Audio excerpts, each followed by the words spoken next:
other major currencies to record high, the dismal outlook from the oil sector remains a critical contributor to the failing economic situation in the country. Silva, in a release, however, insisted that the federal government was determined to end the trade through improved investment and security along the major oil and gas pipelines in the Niger Delta region. He denied that 40% of the volumes of crude losses did not come from measurement inaccuracies, as claimed in the public. Silva said the major sources of crude oil losses have primarily been theft, pipeline vandalism, and production deferment as a result of pipeline non-availability. The minister said the government has put measures in place to restore sanity in the sector, adding that, contrary to the report, the problem associated with crude oil losses are systemic issues that the government was already handling with a view to finding permanent solutions to. Even the Nigerian Upstream Petroleum Regulatory Commission and the Midstream and Downstream Petroleum Regulatory Authority to harmoniously work together to ensure that the constraints and impending challenges in the optimal crude oil production volume were speedily addressed to boost national revenue. On the 2023 general election, the Independent National Electoral Commission (INEC) is set to resume the collation of presidential and national election results. Recall that the Commission's National Chairman Mahmoud Yakubu had announced that the gathering would commence from 11 a.m. And while the Independent National Electoral Commission (INEC) has cancelled results of 11 polling units in Kogi over alleged thuggery and failure of a presiding officer (PO) to pray the beavers correctly. Reports say that the results of 10 polling units were cancelled in Ofu local government area due to activities of political thugs, and a polling unit in Yaba East local government area due to ineptness of a presiding officer. The Commissioner for Yaba local government area, Dr. Al-Hazan Abdul-Rahman, disclosed the cancellation in its area while presenting the result to the state collation officer and Vice Chancellor, University of Ilorin, Professor Wahab Egbewale.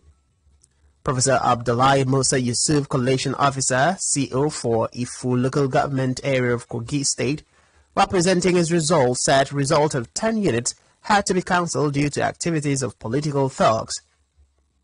Musa Yusuf said the political thugs invaded the affected units in Itobe and Ajayi wards and packed away the election materials. A situation, he said, disrupted the elections in those units.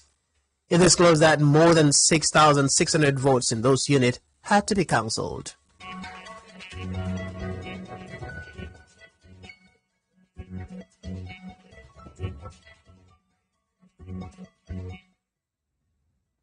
In the meantime, the resident electoral commissioner, REC in Rivers State, Johnson Sinikem, has stated that elections will be conducted in 7 registration areas RA in Dangema local government area of the state. The REC, during a media briefing, noted that the commission had gotten confirmation from the headquarters in Abuja to conduct the election within 24 hours. He noted that elections went on smoothly in the 23 local government areas, blaming poor network to uphold the result. According to Shenikem, the areas affected are Tumbai and Bakana, which had logistic issues and voting could not hold, noting that collation is ongoing simultaneously at other collation centers for the senatorial and House of Representatives elections. He urged the citizenry of Rivers State and stakeholders to have patience and have hope in the process of electioneering, adding that any vote cast in the election must count. Meanwhile, the Independent National Electoral Commission has suspended collation of results in Nkwere, Ngwagale, Njaba, and Isu Federal Constituency of Imo State.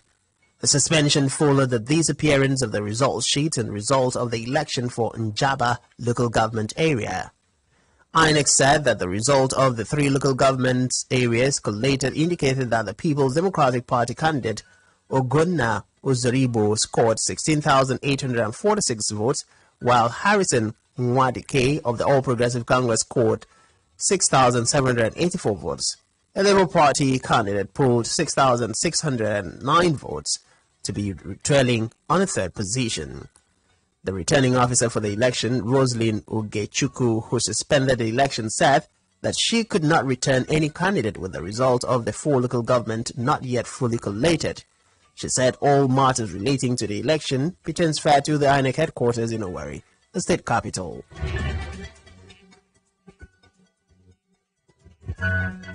Still matters, Senator Ahmed Lawan of APC has won the Yobe North Senatorial District election in Yobe. Declaring the result in Gusau today, the returning officer, Professor Omolala Adoju of the Federal University, Gusau, said Lawan scored 91,318 votes. She said Lawan's closest opponent, Sharif Abdullahi of the PDP, came second with 22,849, while the New Nigerian People's Party candidate Garba Omar scored 7,210 votes. Meanwhile, the Independent National Electoral Commission INEC today declared Senator Godswill Akpabio of the All Progressives Congress APC the winner of the Akwa Ibom Northwest senatorial election.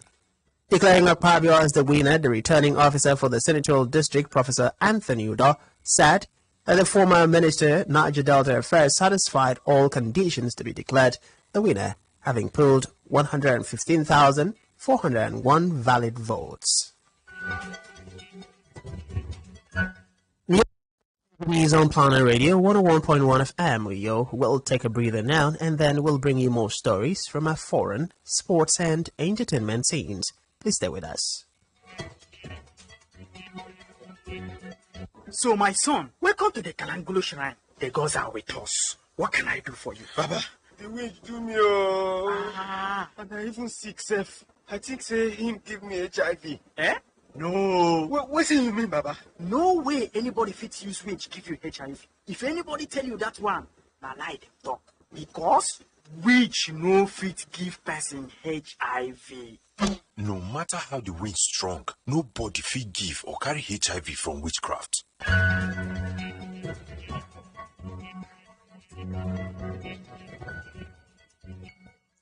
Many thanks for staying with us. We move straight to the foreign scene when the United Nations Human Rights Council begins a mammoth 5-week session in Geneva starting today. Reports say that the council promotes human rights worldwide and investigates violations. It is expected to focus on Russia's actions in Ukraine. The agenda also covers alleged war crimes in Ethiopia and the suppression of women in Afghanistan and Iran. The council will also look at Myanmar, South Sudan, North Korea, and Belarus. However, member states decided not to discuss China's alleged abuses against its Muslim Uruguay community.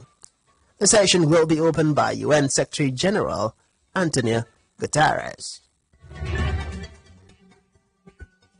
In sports, La Liga leaders Barcelona wasted a huge chance to extend their lead at the top as they were surprisingly beaten by lowly Almeria.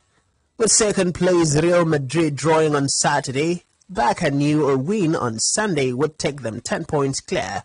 But El Balal Torres' superb first half strike settled the game to boost Almeria's hopes of avoiding relegation. It is Barca's second big loss this week following Thursday's Europa League exit at the hands of Manchester United. Prior to that 3-2 defeat in Manchester, they had gone unbeaten in 18 matches in all competitions. The Almeria ends a 7-game winning streak in La Liga for Xavi's side.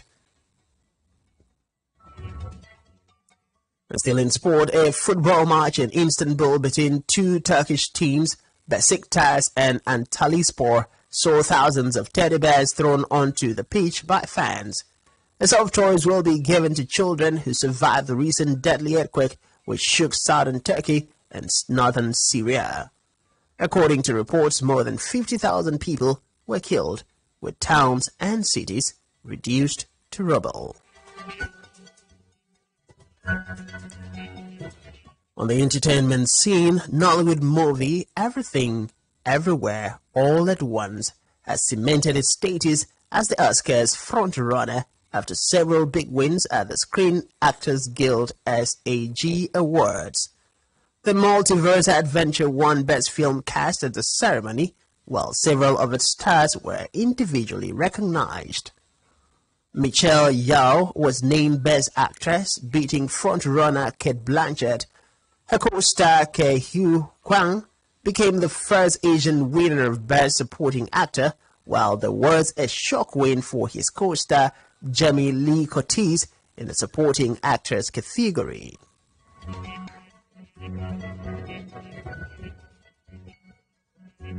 It's been the news on Planet Radio 101.1 FM. But before we go, we'll take a recap of the major stories.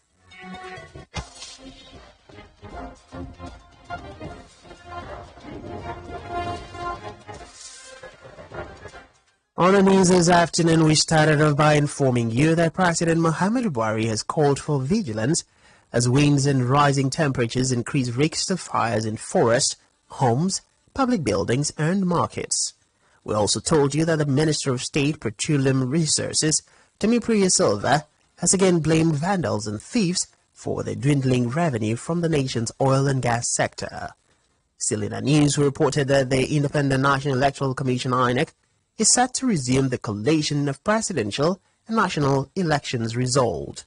On the foreign scene, we reported that the United Nations Human Rights Council begins a mammoth 5-week session in Geneva starting today.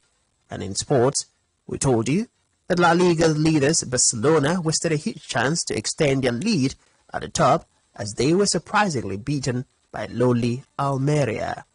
For comments and coverage of your news